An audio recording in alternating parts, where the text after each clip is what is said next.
Hello, everybody. We continue the TNT Tuesday Night Titans review series here on Pro Wrestling Logic. Scott Golden with you here, and we're going to be through that series in about a week or so, maybe a little less. Anyway, this is the July 19th, 1985 edition of the program.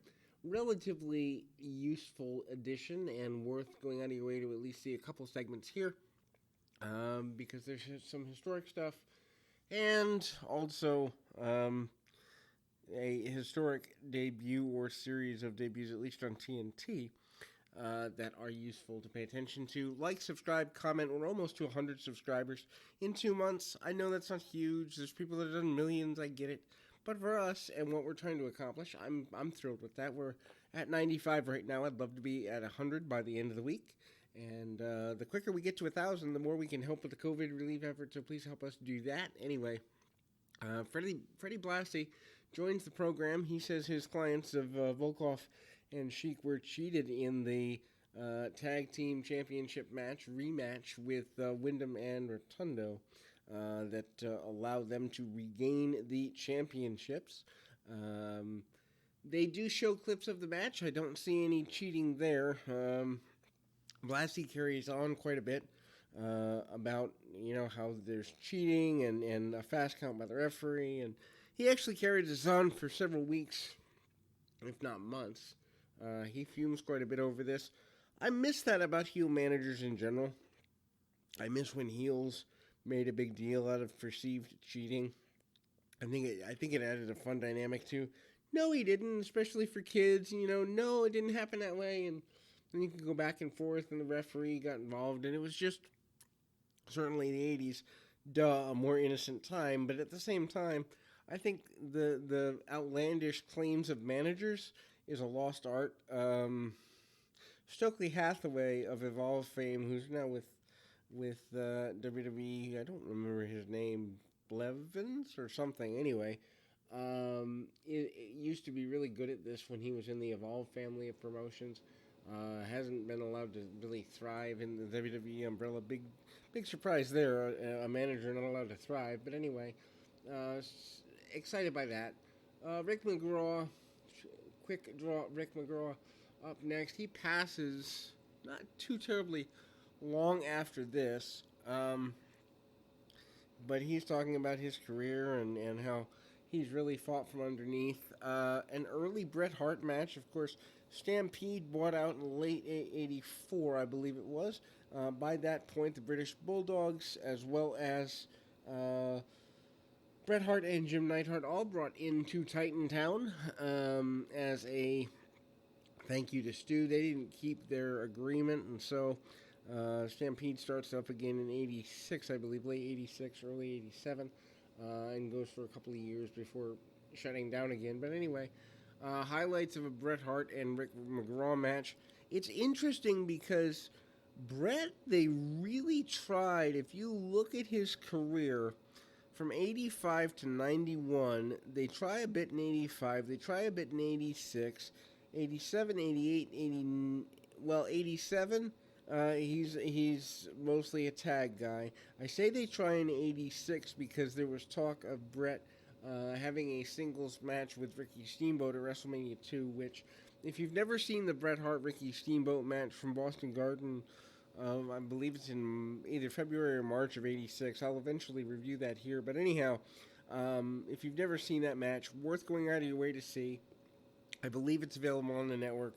It was available on YouTube, even if it's not available on the network. Anyhow, that shows the level that those two could have had in a feud. But what's interesting to me is '85, they try Bret as a single, it doesn't work. '86, they try again, it doesn't work. '87, they leave Bret into tags. '88, they try after WrestleMania 4, it doesn't work. By '89, he's back to tags through summer of '91. They took about 6 to 8 attempts of Bret Hart being given a singles push before it finally stuck. And I think there's value in that for today's promoters. Just because a guy is a tag guy doesn't mean you have to leave him as one. And just because he's a tag guy with an underdefined character doesn't mean you have to leave him underdefined when you push him as a regular talent. Anyway, Bret with his normal technical precision and worth taking a look at. Then we go and Rick McGraw and Ophelia talk about marriages. Both of them talk about how marriage doesn't work in the wrestling industry. Big surprise there. Truer words never spoken.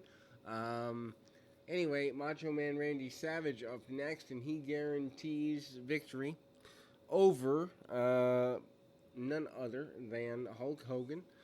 They do a run with Savage into 86. Then, of course, they're partners by midpoint in 87 through 88, and then they have their big run in 89. But what's interesting to me is, had Bundy not worked out, there are schools of thought that would have had Hogan and Savage going at it in time for WrestleMania 2, and the perching of, I mean, here it is July of 85, and they had time if they wanted to go Savage Hogan for WrestleMania 2 in 86. They had time here to do that. Of course, the Hogan Savage matches, regardless of incarnation, up until the late 90s versions, were always good. I'd say by 95, 96, they started getting clunky, but the 80s versions and the early 90s versions of those matches were always good. Savage against Aldo Marino. You can see Randy Savage, even in the beginning of his run, really caring about his gear, really caring about every match being precise. His typical spots, the knee to the back, the rope clothesline, the double axe handle, and the top rope elbow smash, elbow drop, all used here. It's amazing to me looking back how there were people that were inspired by about 10 wrestlers, and in the 80s and the 90s and early 2000s generation. And Randy Savage is a name you always hear. Hogan's a name you always hear. Ric Flair is a name you always hear from this generation. The Midnight Express, a name you often hear. It's just amazing to me that Savage really was a world beater. Savage is confident in his talents. He doesn't take a backward step from anybody. He's proclaiming victory. He's proclaiming to be the best, and no one knows it yet. And then the managers all make their pitches. I mean, we see Bobby Heenan making a pitch that he can take Savage shopping in Beverly Hills. The classy Freddie Blassie makes his pitch about how he can turn Savage into a fashion plate. Jimmy Hart making his pitch about how he can save Randy Savage money. Don't think there's anybody else here. Maybe one guy I'm forgetting, but for the most part, every manager in the organization. Oh, Captain Lou, Lou doesn't make a pitch. He says there's something he doesn't particularly care about Savage for, but he says that the following week. But anyway, so these managers have all made their pitches. Savage listens, and he's just interacting with them, and you notice he's so into the character that you can believe what he's saying regardless of what he says. He's new to the TV, but you believe him. The believability is a lost art in today's wrestling product. Anyway, Pedro Morales, former Triple Crown champion, the first of his kind, as he had won the Tag Team Championships as well as the Intercontinental and World Championship, who actually, for that pedigree, history has not treated Pedro terribly kindly. There are people who don't even know that generation who know who Bruno is. Most people, I would say the majority of fans, maybe even, and I'm talking fans from the last 20 years, most of them know who Bob Backlund is. I would guess that most of them know who Bruno is. Almost all of them would know who Hogan is. I don't think that many people know who Pedro is unless you were around in his generation. And that's kind of sad and insulting. Anyway, he's invited, and he's, talking about very basic stuff. He has a match with Mr. X here, a gentleman under a mask. And then match is super basic. Morales he was over, and this isn't going to hold up well, and I understand that. So please, these are not my opinions. It's just statement of perception of fact as best I know it. He was over as an ethnic babyface for the Latin American Hispanic audience. Had the New York territory not been so driven in that direction, I don't think he ever would have gotten over. Certainly not in the New York territory, but you know, he was, and that it worked for the time. Morales kind of reflects on his wrestling style. He still, even after all these years, has a thick accent, and unfortunately, I think there's a perception that people with accents aren't as credible, and there's a certain, I don't know if it's 10%, I don't know if it's 30%, but there's a percentage of people that if a guy has a thick accent or a lady has a thick accent, they're not going to be taken seriously, and I think that it did affect Pedro from time to time. Jimmy Hart bragging to close the show. Jimmy Hart and Freddie Blassie.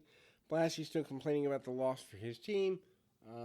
Hart talking about his impact in the WWF, which when you think that Jimmy Hart has only been here March, April, May, June, July, about 4 months, he does have a major impact by that point. Anyway, that is the TNT review for this particular episode, and we will continue endeavoring on. Please like, subscribe, comment below if there's something you want to see in the future. Take care.